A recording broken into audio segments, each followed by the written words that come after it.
welcome to the Seahawkers Podcast, episode 273.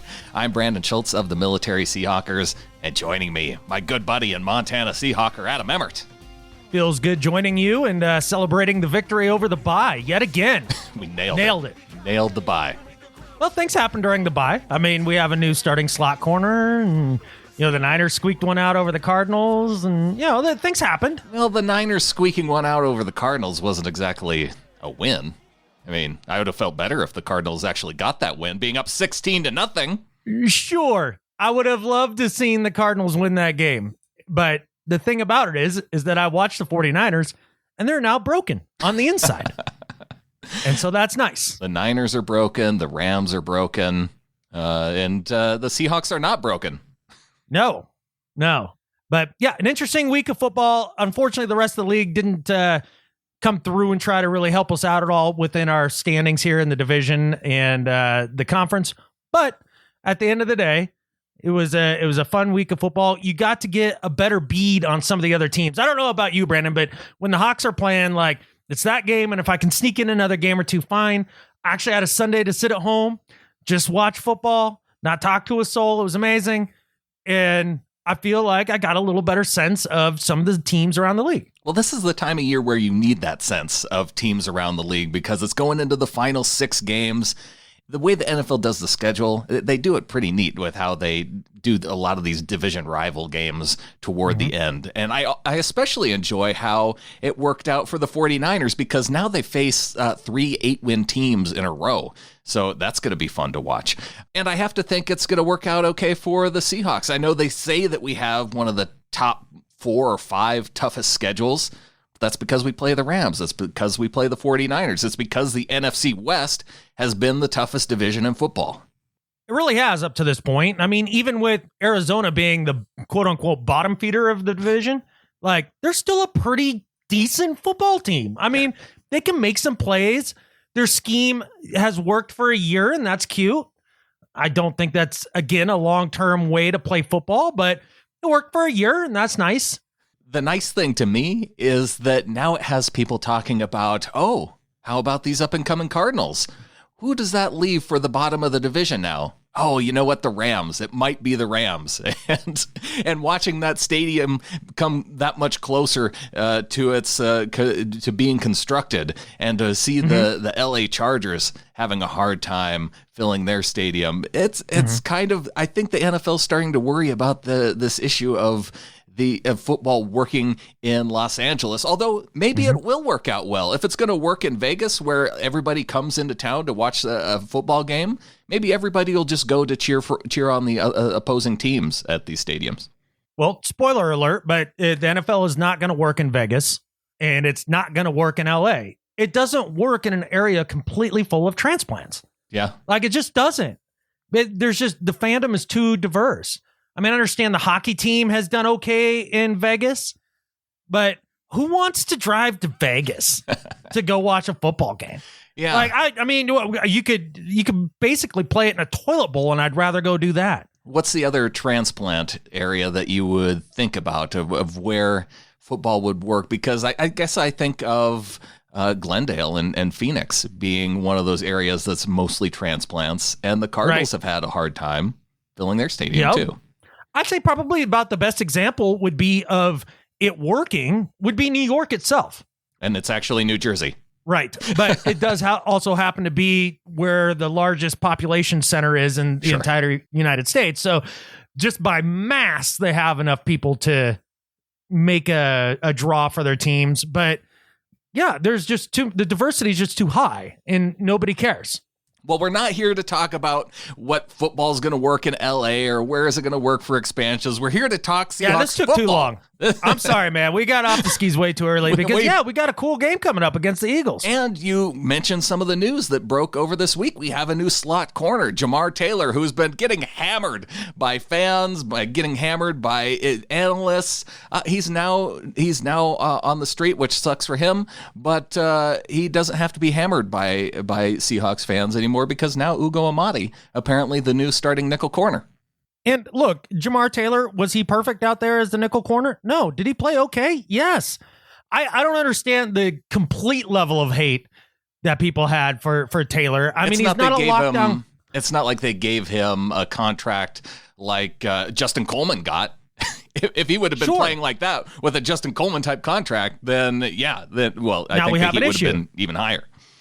Right. But yeah, Amadi looked like he had potential to play the slot. And, a lot of people were looking at that as, well, that's going to be the logical conclusion of this, is Amadi's going to play a lot more as your nickel DB. And I'm not sure that's exactly the case. I kind of see it a little differently. I think this is a way for them to get Diggs and Blair out on the field at the same time. I think they'd rather get Blair back there in the deep secondary playing safety and then bring Diggs up to play slot corner, or that sort of hybrid role a little bit like Cam played, where he was kind of in the box. He could cover the third receiver or the fourth receiver if need be, but he was also in the box to play the run.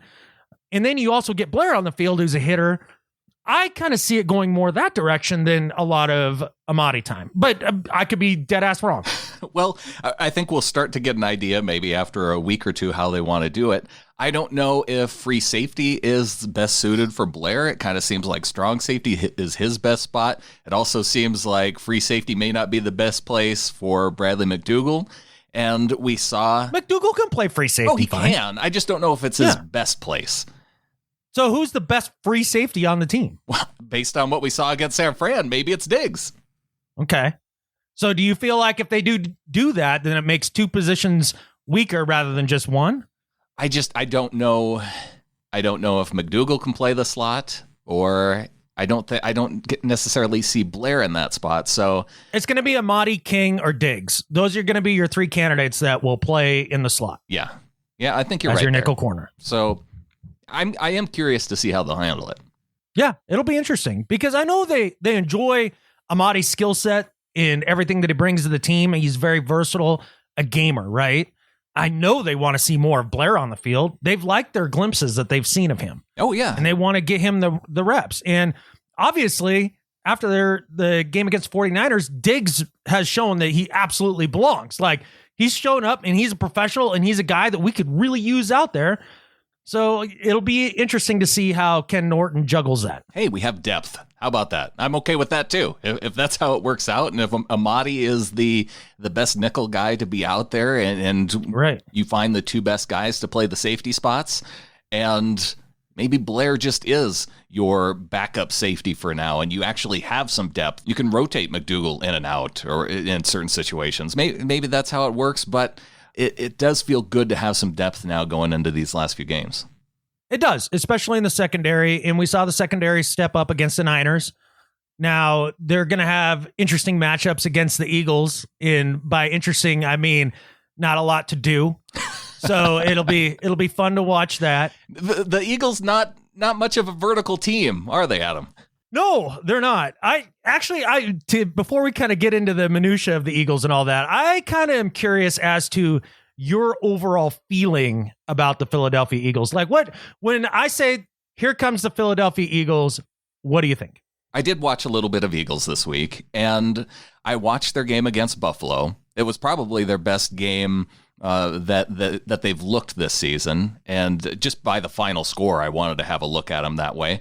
They struggle against the Patriots. They lost. They were the one loss to the Falcons when the Falcons were 1-6, 1-7, and that was a game that they really should have won going down the stretch.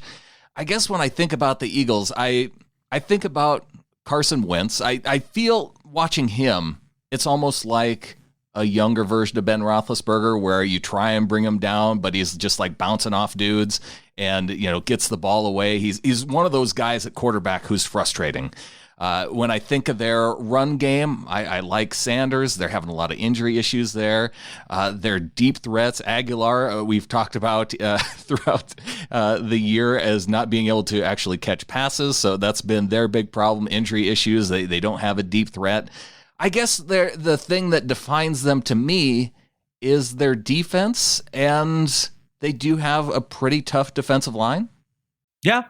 It's funny because my first gut reaction when I was going to research a little bit about the Eagles, I was like, well, this is a pretty good team. I mean, I start thinking about the names that are on the team, right? I mean, whether it's their offensive line or even their backs. Jordan Howard's a good back to go along with Sanders. Yeah. Carson Wentz, obviously one of the best young talents in the league, right? You Deshaun think about Jackson. Doug Peterson. Him being injured, I knew he wasn't going to. Sure. Yeah, so he's gone. Zach Ertz is a top tight end. Zach Ertz and Alshon Jeffrey is a name, right? I mean, that's a guy that was the guy that stretched the field for them a couple years ago. You think of their coach, Doug Peterson, being a very creative offensive caller. And then you think about that defense with, Fletcher Cox and Brandon Graham and Jenkins. And now they have their two cornerbacks and Darby and Jalen Mills. And you look at this team and it's just chock full of names. And you go, wow, they should be, a very formidable team to play. And then you look at their record and then you look at some of their performances. And I went back over the last 2-3 games of Eagles film and just watched it on the condensed version. But the number one takeaway I got from it was the defense plays decent. Yeah. And the offense has legitimately no juice. None. It doesn't. And it's very bizarre. And it's almost as if Doug Peterson's creativity was sucked out of him as a play caller. The plays are very vanilla. They rely pretty much completely on the running game to get things going. And if that's stuff, they're cooked. There's nothing there because the only guy that can catch a pass is Zach Ertz.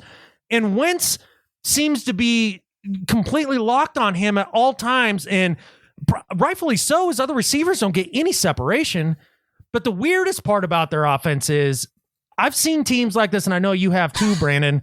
There's a difference between when a unit plays together and for one another, and there's guys that are going out there just to do their job and to the best of their ability. And if things don't work, then they're just going to throw everybody else under the bus. And this team feels like a team that is not playing for one another at all. There's no juice. There's no energy. There's no urgency. It's really weird. I expected the offense to look better, and when you were saying that, I've seen offenses like this, I thought you were going to go a different direction. I thought you were going to go back to, it almost feels scribble play-ish, where Wentz is dropping back. And like you said, if Zach Ertz isn't open to throw the pass to, he doesn't necessarily have the trust of those other receivers. And then he's holding the football too long, and then the pocket closes around him, even though you have those big names on the offensive line. This was an offensive line that we talked about at the end of last season as being the top in the league, and going into this season still, with those names like Lane Johnson, he might not even play with being out with concussion this past week. So that could be a huge hit to them. And even still, I feel like the offensive line, it's Carson Wentz with the pocket collapsing around him and scrambling out and making plays. Right. And even then, he's not always making plays. He's missing guys. And that's not necessarily his fault, right? Because the guys that he has downfield are dropping passes or... Yeah, they're dropping passes. It's not great. But I think the thing that sticks out the most to me is how nobody plays with any extra fire. There's no extra energy. There's no, when a guy makes a big play, everybody getting excited. They're just ho-hum, going through the motions. And it reminded me very much of the Seahawks a couple years ago when, they were still trying to figure out that rift in the locker room between some of the higher paid defensive players and Russ, and the animosity of losing that Super Bowl. And just there was friction there. Was it as bad as what Seth Wickersham said and all that? No, we've been over it a million times, but there definitely is, some bit of a rub there. And the team just felt flat. And it's much like this Eagles team. They just feel flat. Well, do you think it's a function then of maybe a Super Bowl hangover lasting into more than one season? And now, after coming back and losing in the playoffs in 2018, the way they did to the Saints in the divisional round, that now they just, I think back to even some basketball teams where, you make the playoffs, you feel like you have a good team. You're like, okay, we can flip the switch anytime, right? And we'll flip the switch and it'll be fine. And maybe that's the situation with the Eagles, because you look at their schedule to close out the season, and it's cupcakes, 1-win, 2-win teams after the Seahawks, except for that division game against the Cowboys. So do you think that they just coast to this point in the season? And we've seen them step up against teams like the Green Bay Packers. And, they were up 10 points on the Patriots before Bill Belichick turned things around on them. So do you think it's that there where you think that they're looking ahead at the schedule and saying, oh, yeah, we'll figure it out toward the end of the season, and we got a pretty easy division. All we have to do is beat the Cowboys down the stretch? I honestly think that half the locker room genuinely wishes that Nick Foles was still there and Carson Wentz was the guy that was gone. Ooh. And not because they genuinely dislike Carson Wentz. I don't think there's the hatred that, again, the articles that came out over this offseason like to portray. But I do think there's a large schism in that locker room that preferred Nick Foles in the way that he played and the way that he led. And I think they would have rather gone forward with him. And there's guys who are just locker room guys, right? And I guess maybe that is the way it is with Foles. They won the Super Bowl with Foles. And yeah, I guess I could see that. I could see that lingering a little bit, especially among veterans. Especially when you come out of the gate slow and the record isn't what everybody predicted it would be coming into the season. That's when the finger pointing starts very quickly, especially when you've made a major decision like that at the most important position in football. I don't think there is any other way to go with that decision, though. I'm not saying they made the wrong decision. I'm just trying to put myself in that locker room, the mindset of it, and try to figure out why this offense looks so disjointed. And it's tough to figure out. They just look flat. And what you saw Bill Belichick do against the Eagles last week is after that about first quarter or so, he was like, oh, okay, screw this. They're not running the ball no more. Yeah. And we're shutting that down no matter what. And once that's shut down, good luck with the rest of it.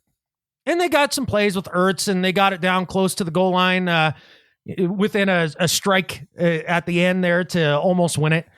But he was like, fine, go ahead and try to beat us that way. That's cool.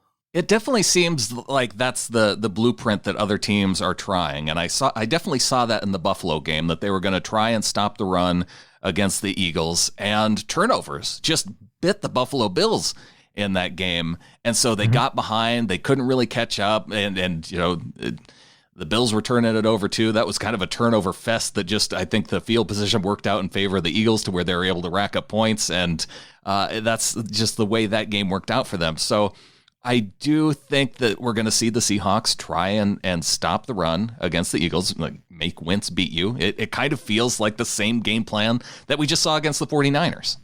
I'm really glad that you put it that way, because after watching the Eagles, they feel like 49ers light right now. Mm-hmm. And when I say light, I'm not saying they're like markedly worse. Yeah, but the defensive line, they have the defensive line like the 49ers do. Correct. They're going to try. I think their secondaries is talented. Yeah, and they're going to try and stop your run too with their defense. Mm-hmm. Jim Schwartz, that's how he coordinates the defense. And I'm curious to see if the Seahawks are going to attack then the Eagles defense the same way that they did the Tampa Bay defense. And I know that you didn't particularly like that plan. I loved that plan when it was in between the 20s. Yeah. Or, 3rd and 8. Cool. Go tear after that secondary, right? Or the occasional, short yardage situation where it's play action and something clever, right? Yeah. Cool. Not every time.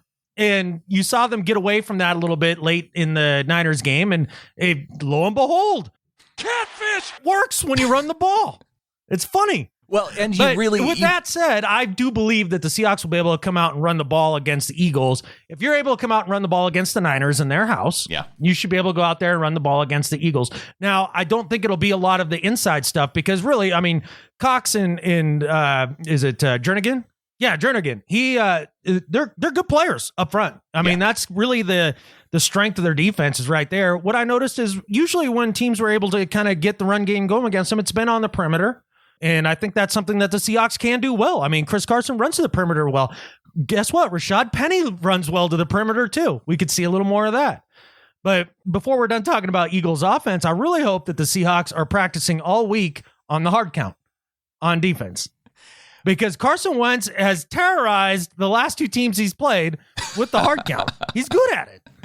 Yeah, and we saw Anza struggle with that against the 49ers. We've seen Clowney struggle with that a little bit from time to time. The Seahawks defensive line, they've they've been able to, they've been kind of jumpy. They have. But, boy, the Bills and the Patriots both were extremely jumpy as well. Well, we'll probably see that. Oh, and the Bears, too. I watched that Bears game. The Bears got punked with the hard count all game. Well, let's talk a little bit about Carson Wentz, too, because how he's doing this season. Because, he's not necessarily having a bad year, but he's forcing the ball into spots, and it seems like the games where, even that game against the Bills, he was turning the ball over quite a bit. Yeah, I mean, he definitely takes a lot of risks, and I think that is a reflection of the receiving core as a whole and their lack of ability to make separation happen. And so, yeah, he ends up gunning it into different places, but him and Ertz still have that, that connection that they've had for years, and you can see that pop up. I mean, you got to definitely take him into account when you're in the game plan mode for the Seahawks. And then also their other tight end, Goddard, he's been playing well also.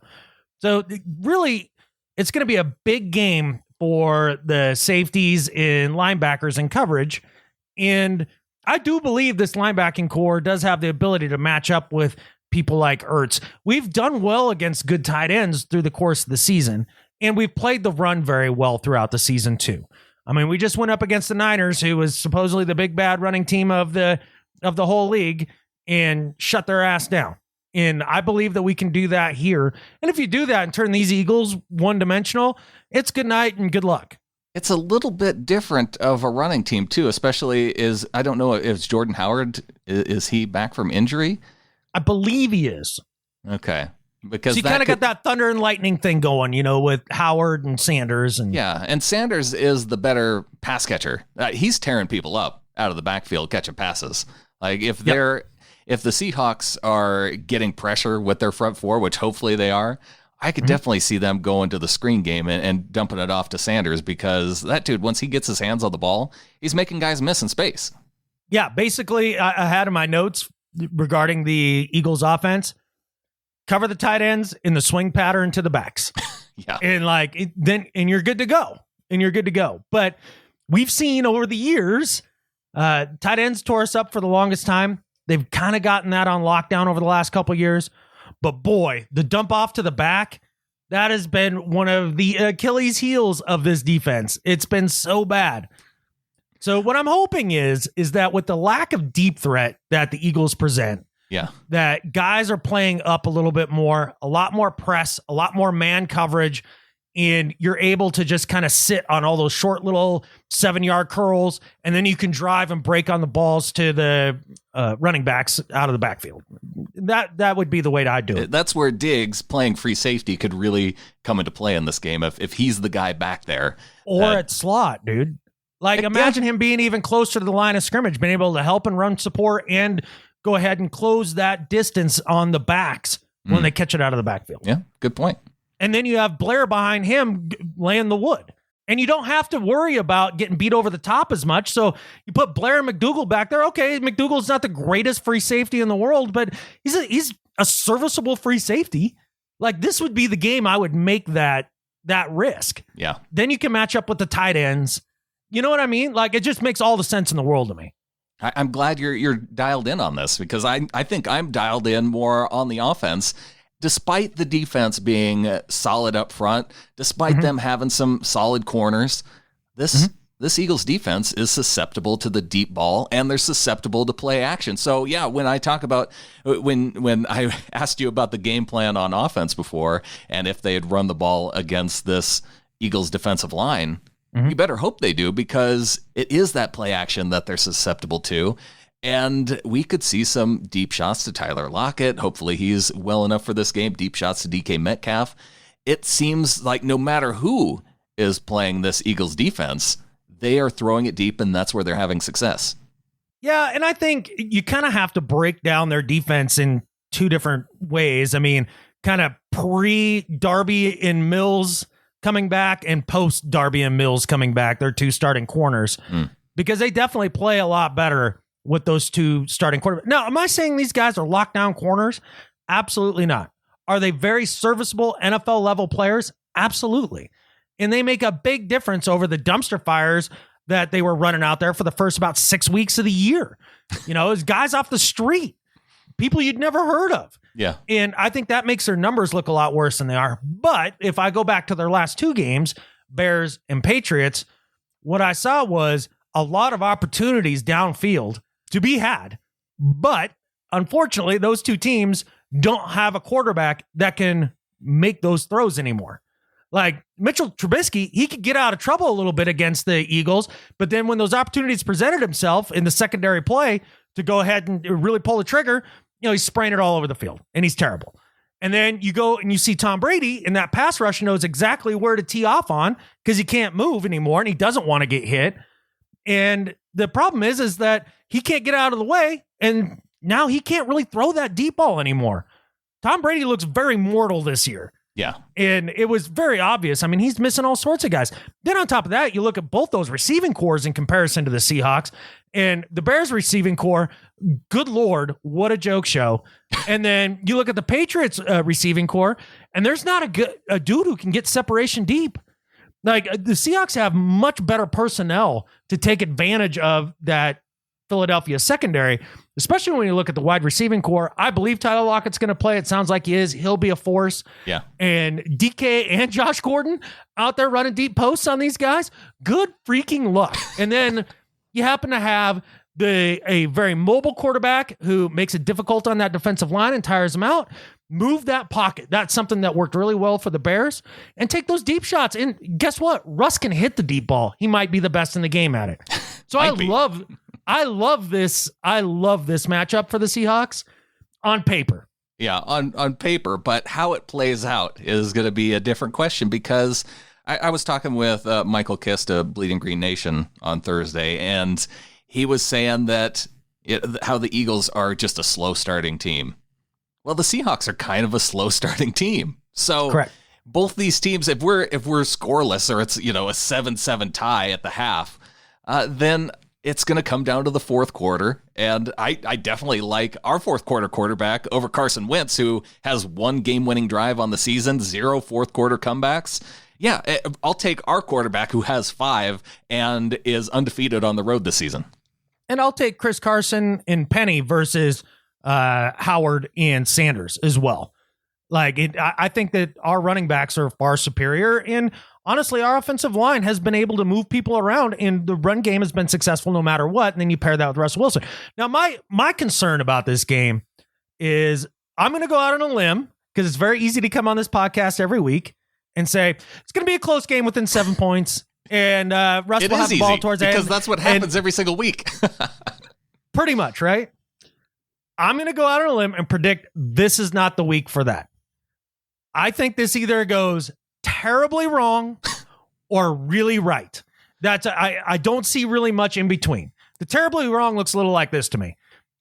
Big win against the 49ers on the road, flying high, go to the bye week. Everybody goes on vacation. They come back reading all their press clippings, happy as pie, right? Just having themselves a time. Yeah.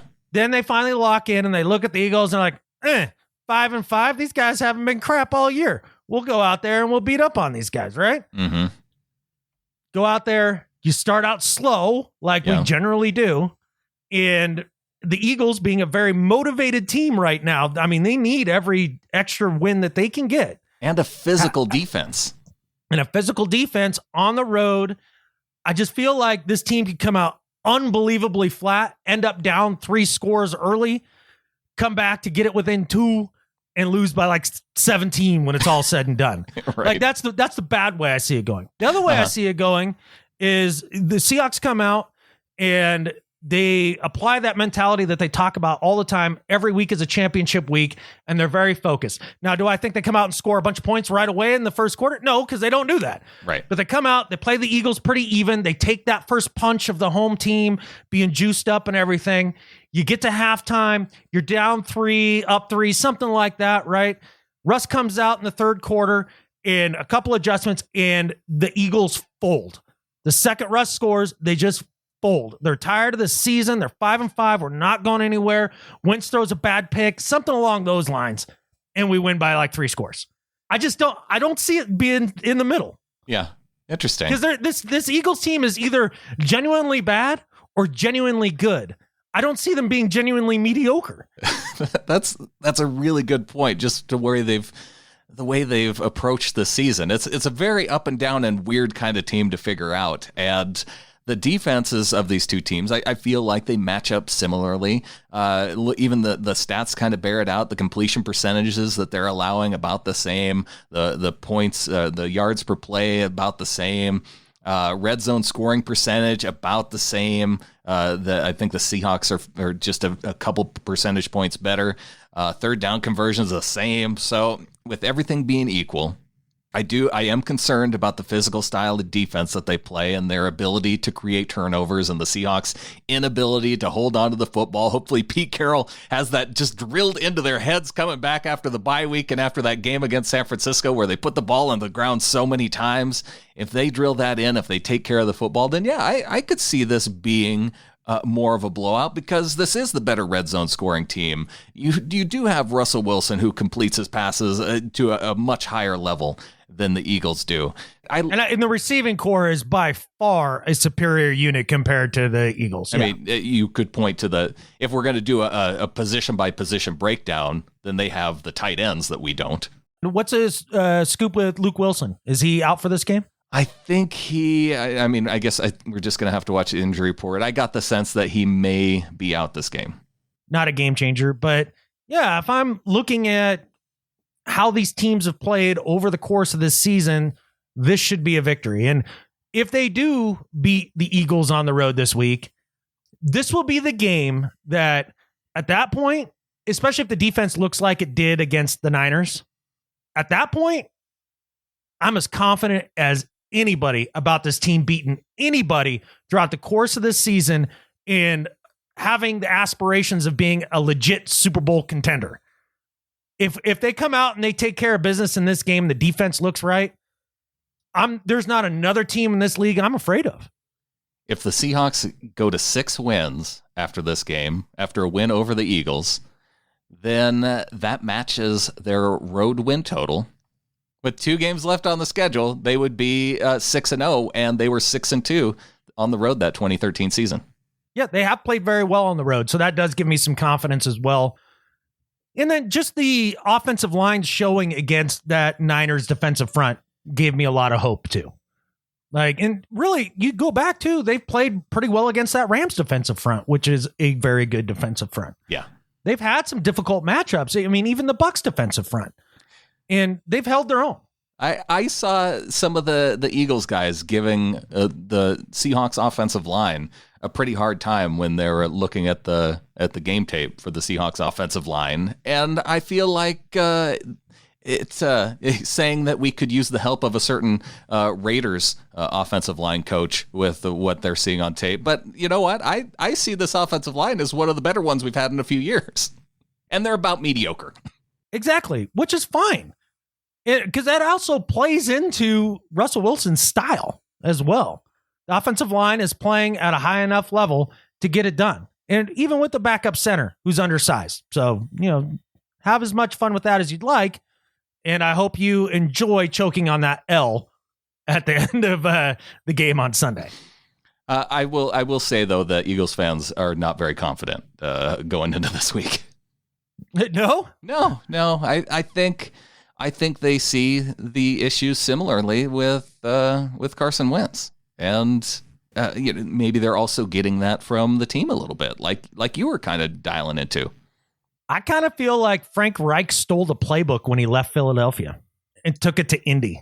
Yeah, Indy is one of those teams that I look at them and I go, how is this team doing as well as it is? And it's Frank those Reich. guys, look, when they play with juice. Yeah. Like the Seahawks this year, they play with juice. Like, this is clearly Russell's team. Everybody's in it together. They have the same mentality. A lot like their earlier days of the LOB, right? When these guys talked about brotherhood and all that. Like, in a league that is so close when it comes to physical talent and then also coaching talent and all the things that go into being a good football team, like, everything is so close that the smallest thing, like camaraderie and actually loving the dude you play next to and that you would go out and do anything for. Like, that is the big difference between, a team that's 5-5 or a team that's 8-2. And I would argue that it's a bigger difference. That type of camaraderie, that type of brotherhood, it makes a bigger difference than those fourth down decisions that Pete Carroll could make on whether to go for it or not. Yeah, that's been a little up and down and a roller coaster this year. But, again, that's one of those things where we've kind of got on Pete a little bit this year. And I go, yeah, I don't love all of that. But right. Is there anybody else I'd rather have right now? No. All right, Adam. Well, I think that does it for a nice little breakdown against the Eagles. Email from Jason Harding reminding us of the time change. And because we talked about it last week, how this game got flexed out of the Sunday night matchup and into the early morning, morning for us, but the early games for the NFL. 1 p.m. Eastern. And he makes a good point here. He says, I believe they changed the Eagles game so that the Hawks 49ers game week 17 can be in primetime.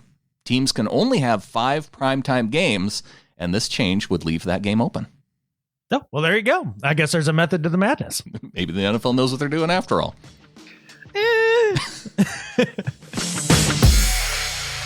And getting into the second half of the show, hey, why don't we start it off with an email? We got one here from Liad. Says, because we were talking last week, we were bragging a little bit about the time zone that we live in and how really the Mountain Time Zone is the perfect time zone for football.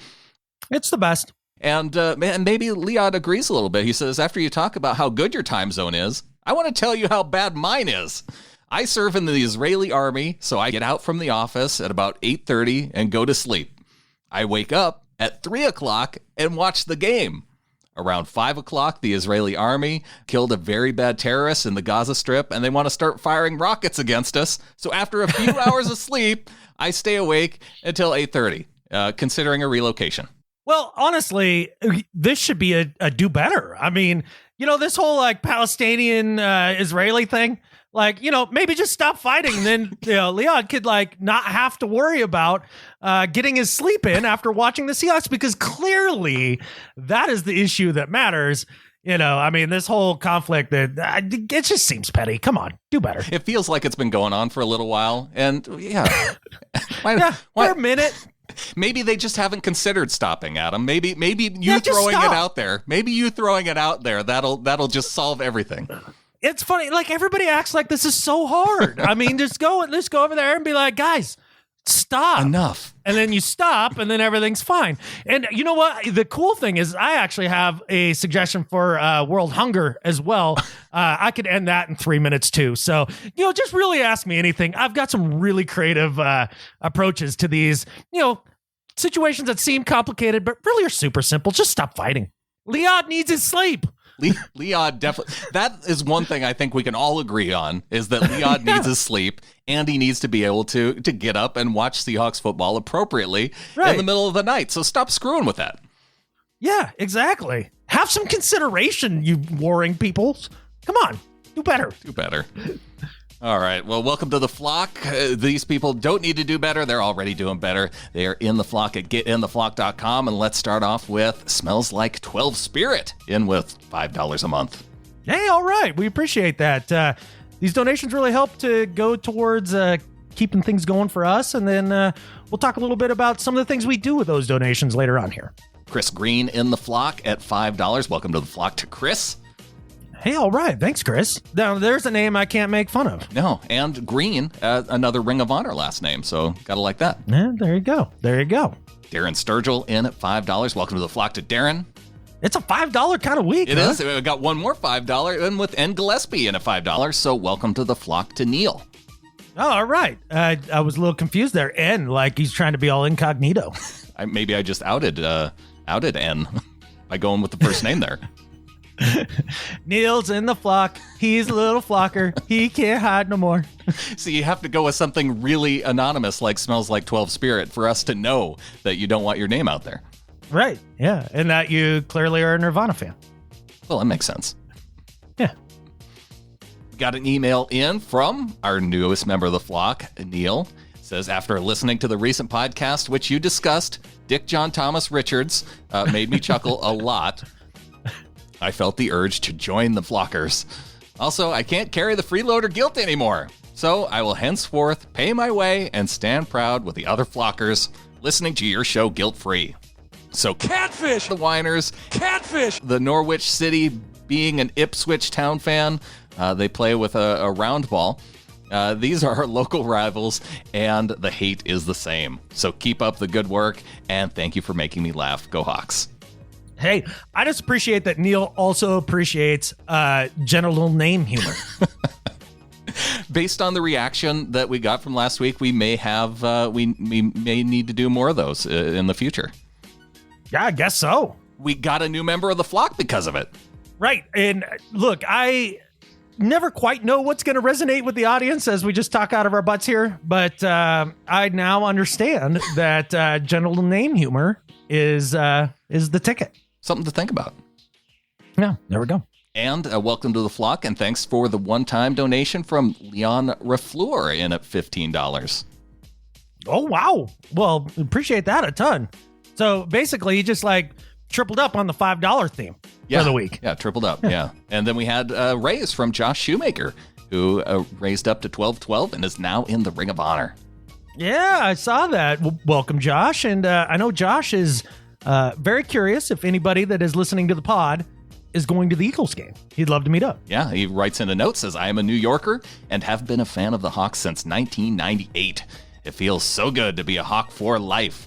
I've been listening to you guys for several years, and I've been hooked since that first episode. It feels good to up my pledge. You guys deserve it. My wife and I will be at the game in Philly, and we're hoping to meet up with some Hawkers before the game. Can you put me in touch with some other Seahawkers who will be there? So, yes, in the Ring of Honor, we've hooked him up. And, if we have some others who are going to the game and just want to email in and say, hey, pass my name around to others who want to meet up, I think we're sharing the meetup location for the Seahawks Road Crew. So I think that's a good place for everybody to gather up.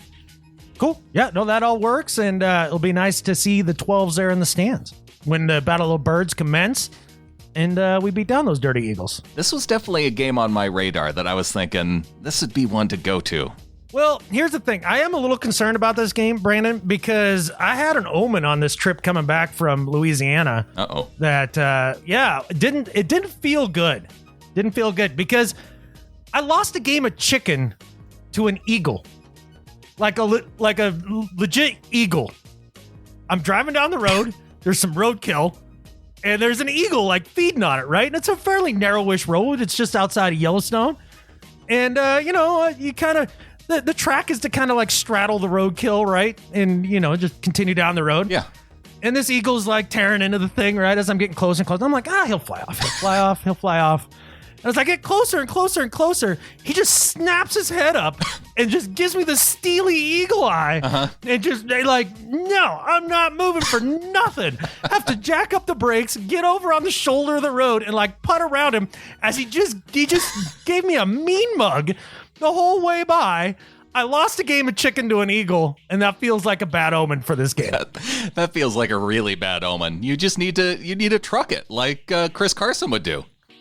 I know, but that feels like a felony, killing a bald eagle with your car. But what would you rather have, a felony on your record or maybe a good omen for this weekend? No, because you said would I rather have the good omen or the felony? The felony gives me the good omen. So that's not the choice. The choice is a bad omen. Oh, right. Bad omen or the felony. I think I'm going with bad omen. I'm not made for prison. Okay. That probably wouldn't be good for my deal. It'd be hard to do the pod. I know that. It would be. That's true. So yeah. What will happen though is we have the excuse now in the can, because after the losses, people email in. They give their excuse for why the Seahawks lost. Now nobody has to email in. Now we know. Now we know what happens if it goes bad. Dude, that eagle was a bad catfish. He wasn't moving for no one. He wasn't. I was very stunned.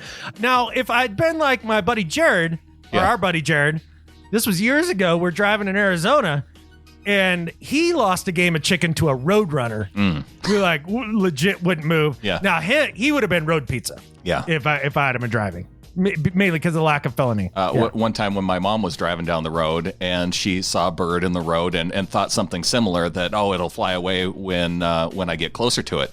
And it was a turkey. So a turkey met its end. Yeah, I see. Was it the flightless part that made that a little difficult for him? I think it made it a little tougher, especially when you're expecting it to fly.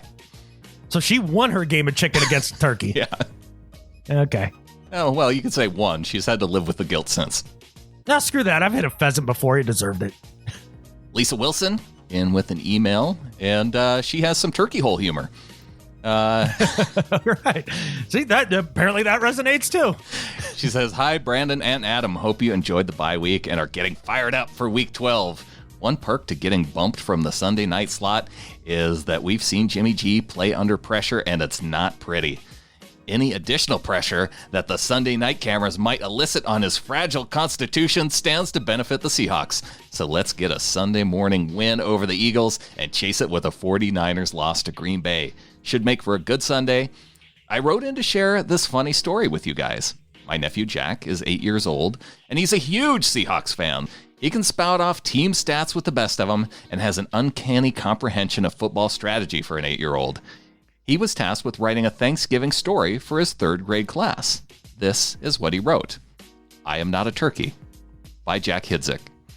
Hi, I am Russell Wilson, but you think I am a turkey. Maybe I was when I threw an interception and the Seahawks almost lost, but I am a football player, not a turkey. I am famous. A turkey can't be famous. I live in Bellevue and my favorite holiday is Thanksgiving. How could I be a turkey if I am Russell Wilson and Thanksgiving is my favorite holiday? How could I be a turkey? There you have it. Russell Wilson may have thrown it in the turkey hole, but he's not a turkey. Perhaps we should send a copy of Jack's story to Pete Prisco and the Vegas odds makers because the bye week seems to have given them eyes only for Lamar Jackson. Ugh. Anyway, hope you enjoyed the Thanksgiving-related humor as only a 3rd grader assignment could provide. On that note, happy Thanksgiving and go Hawks. Hey, go Hawks. Like somebody's raising a kid right there because he's absolutely right. The logic is flawless. I mean, he's not a turkey. No. He's a Seahawk. Yeah. And a champion. And even though he does and a football player. Even though he does try and drop it in the turkey hole against the 49ers and it does go for an interception, he still gets the win. Not a turkey. That's exactly right. Not a turkey. All right, Adam. Well, that does it for email. That does it for our Welcome to the Flock. If you want to get in the flock, getintheflock.com, or you can go to seahawkerspodcast.com/support if you want to help support the show. And we do have some exciting news to share about where some of the support has gone over the past week. But before we get there, how about we do some do better? All right, man, you or me. I feel passionately about my do better, so I will kick this off, Adam, because all right. We now have robots telling us how to finish our sentences. And it started with email, Google with their Gmail. You know, you go in there and you start typing an email and it goes, it does it the same way when you do your search, right? You start typing in a word and it autofills, right? Well, now it's moving from email to actual the Google Docs. So now it's moving toward typing out actual documents. And I'm worried about this because it's one thing to have an email autocomplete, but if you're writing something, if you're writing a report, you don't need the suggestions. Our kids, I'm thinking about my kids here. By the time my kids are in high school and college, are they going to even have to bother doing any research, or are they going to just start typing and go and allow Google to autofill their own research for them? A person who knows how to do this right could have a paper completely written. They don't have to read the book. All they have to do is start typing certain little facts from the books with the main characters, and the paper will write itself. And so for Google, for making us all dumber in the future, I can see where this is going. You're not helping us. You're hurting us. Do better. It's funny. You hate the slippery slope argument. That's one of your this is a more slippery pet peeves. slope. But and the thing is this even goes back further than you think, because this started with spell check, dude. Like, can you spell anymore? No. I can't. I have my words that still trip me up, but yes, of course, this did start with spell check. Yes, and that was a slippery slope. And now here we are to autofilling. Next thing you know, your kids will be going to college as a bunch of dummies who can't write a paper. It's the end of America. Well, not only do we have autofill, I went on and, doesn't Elon Musk have something to do with the AI that's you can type in a phrase and it'll like write a complete a thought out after just typing in a few words? Have you seen this? Hard telling, not knowing. I know Elon not a big fan of the AI, like fears it. Well, maybe this isn't an Elon thing. Maybe this isn't an Elon thing, but I did. Well, I mean, but he's in it. I mean, they're doing the AI on the cars to self-drive, so. Well, I did go on this site and I typed in Adam Emmert is better at life than, and then I hit generate. Yeah. And here's what it came up. Here's what AI came up with. And, it does well in actually producing sentences that are complete sentences. And it makes sense. It's not like a monkey on a typewriter or anything like that. It's not like a Mad Lib. It might be like a Mad Lib. Okay. Adam Emmert is better at life than the average person, and I mean that in a lot of different ways. He is a highly motivated, highly intelligent, and highly talented young man who wants to do everything he can to make the world a better place. He's the type of person who would like to have a, quote, office in every state, unquote. So he and his two brothers set up their first shop in California back in 1992. When his first brother started college, Emmert's wife, Lisa, decided to start a second shop with the rest of their family at the same time. Did you type in the name Lisa? No, this is what it produced. Because that's my sister's name. That's a little creepy. Okay. It creeped me out, too. All right. Maybe it's pulling it from online and it's going through the female Emmert names. And it pulled Lisa out from the AI within the ether. And it's just like, oh, well, that's Emmert's wife. Since she didn't marry her brother or married somebody else, her last name is now Bartholomew. Well, right. But I'm sure her maiden name is out there somewhere. Oh, probably. So now it's assigned to you in the story. So it's soon they had their own two shops and were able to keep growing and building a successful company, selling high quality products in a way that was both practical and aesthetically pleasing. I mean, that sounds just like me in my redneck, apparently hillbilly, incestuous sister. So that's cool. So there you go. AI. That's where we're going. Well, the funny thing is that this AI actually may have gotten this situation that is my do better for this week more correct than everybody involved with this situation. And my do better this week, Brandon, is for every single human being on either side who is involved with this Colin Kaepernick workout. Oh. What a joke from all angles. So let's just start out with the idea, no matter how offensive you find Colin Kaepernick taking a knee in front of the flag, let's say it's just abhorrent. Yeah. Is that worse than beating up a woman and then throwing her on a couch full of assault rifles like that dude from the Panthers that ended up on the Cowboys? Who still played after that? What the hell was his name? Greg Hardy. Greg Hardy, yeah. So on a scale from puppies to Greg Hardy, where does Colin Kaepernick land?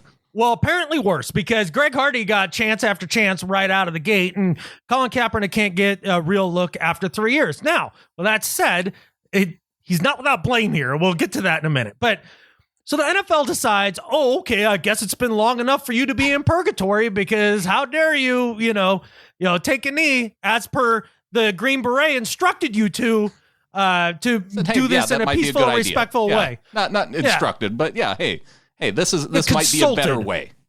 Right. Yeah.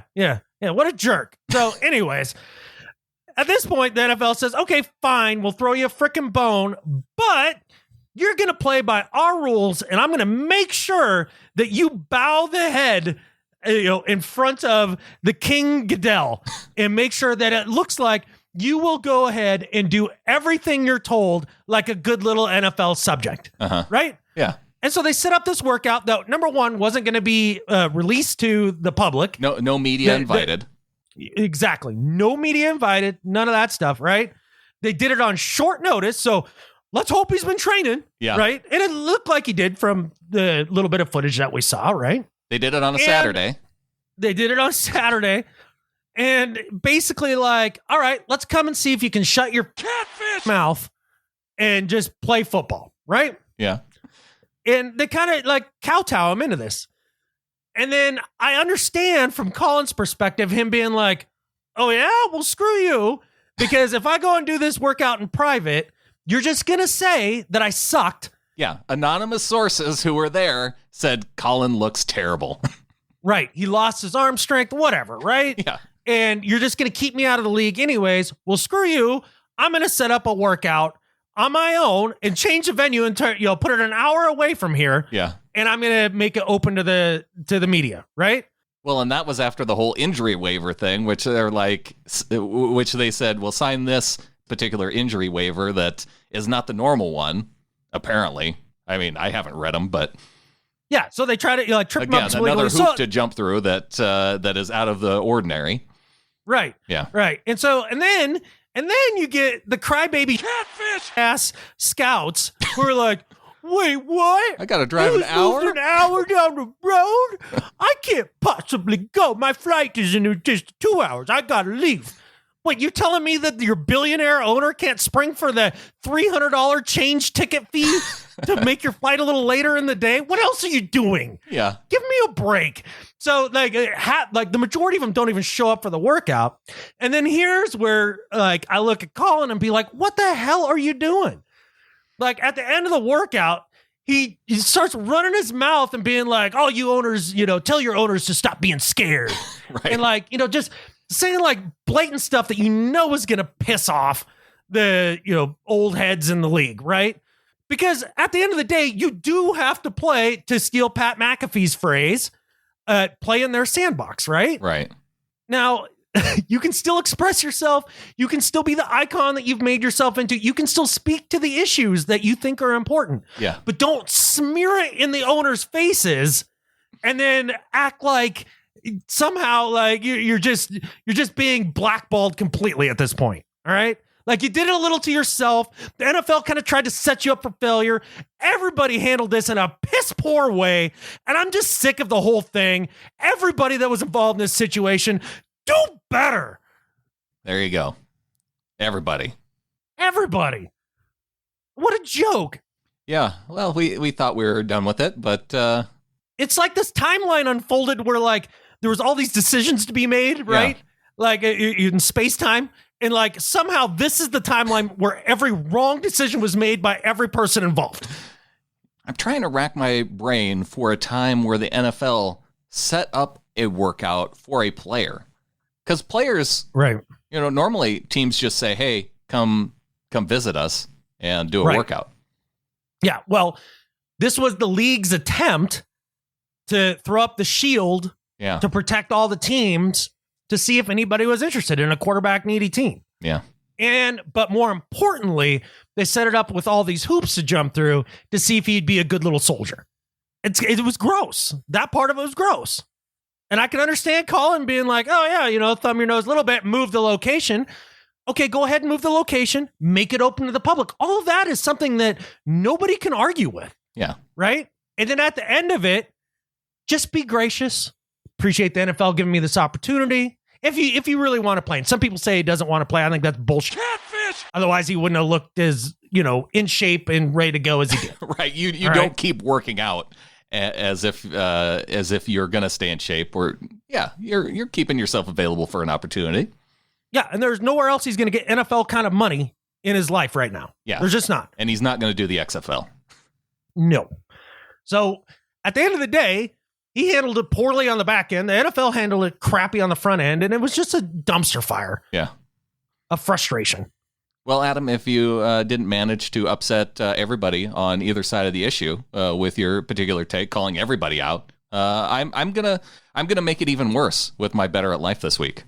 All right. Well, because what I hope is that I pissed off everybody, and then also simultaneously everybody was like, yeah, I know whatever, meh. Well, I feel like I'm digging myself into an area where people are entrenched in their passionate viewpoints on this particular issue with Better at Life. And Adam, I'm giving my preemptive Better at Life nod to quarterback Lamar Jackson, who is leading the Pro Bowl vote right now. And the reason why I'm doing it preemptively is because 2 weeks from right now, I expect to be giving Lamar Jackson my candidacy for MVP. That's right. I'm setting myself up, Adam. I see the look on your face. I'm setting myself. Yeah, I'm wondering how Russell feels with those bus tire tracks that just ran right over his chest. The both axles, bud.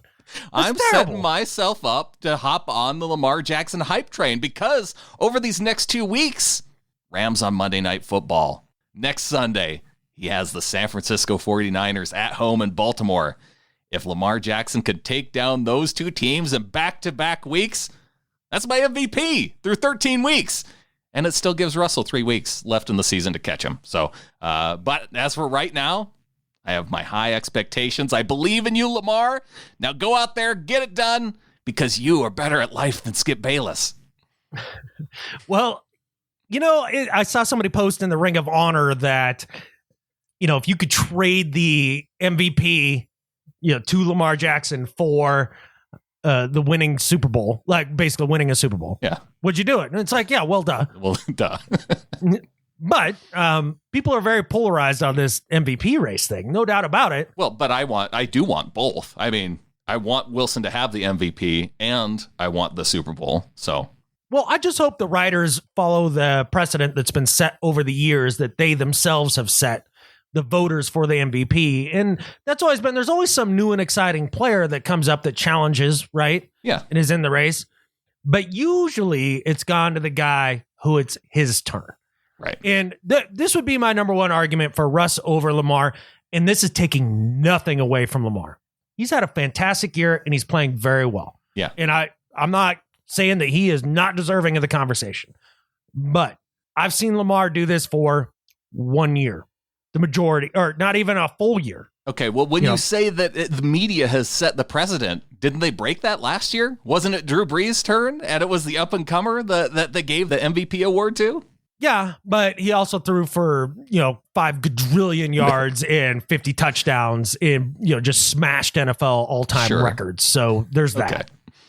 And he led the team to the AFC Championship game. So you can't get real mad there. But with Lamar, again, I've seen it for the majority of 1 year. Yeah. I know Russell Wilson's greatness. You want to know how I know that? He's been at it for 8. Right. So I'll take, that consistency has to count for something. I want you to back off. If Lamar's listening, I needed to give him that pep talk to get through these next couple weeks with 2-0 so that he can take the Baltimore Ravens 2-0 over these next 2 weeks. I can see how our parenting styles must have differed throughout the lives of our child. See, you're very much more carrot where I'm very much more stick. You suck. Go prove me wrong. Yeah. Well, maybe Lamar responds to both those approaches. Let's hope. Well, there you go. See, we covered it all. All right, man. My better at life than Skip Bayless this week is for my neighbor Wayne and his wife and all of you little flockers. And this all kind of came together in a really cool thing that we've now done for the last couple of years. But my neighbor Wayne, retired guy, kind of looking for things to do. And every year they have put together, a list of donors that they go around and kind of hit up and try to get as many turkeys as they possibly can to donate to the area's local radio turkey drive, right? Mm-hmm. And this year they had kind of a large goal. They were looking at 1,000 pounds of turkey to be donated. Yeah.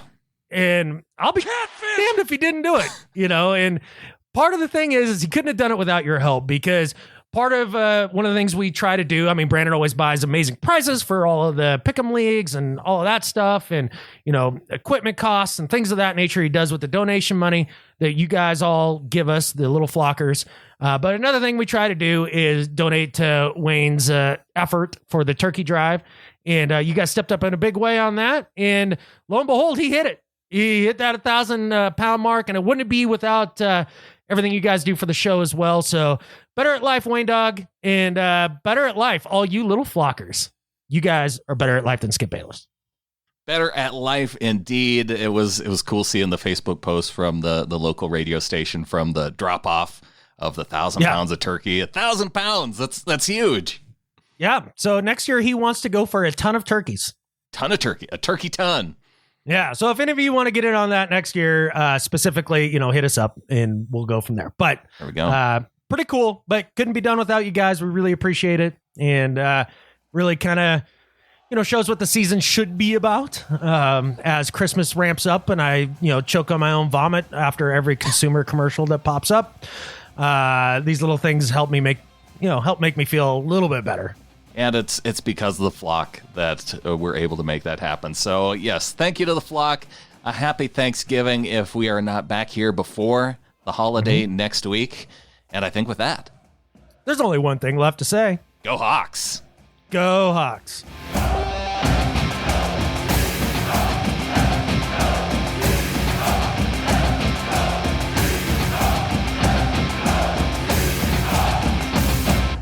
That type of camaraderie, that type of brotherhood, it makes a bigger defense. Oh my gosh. You're going to make it, bud. It makes a bigger difference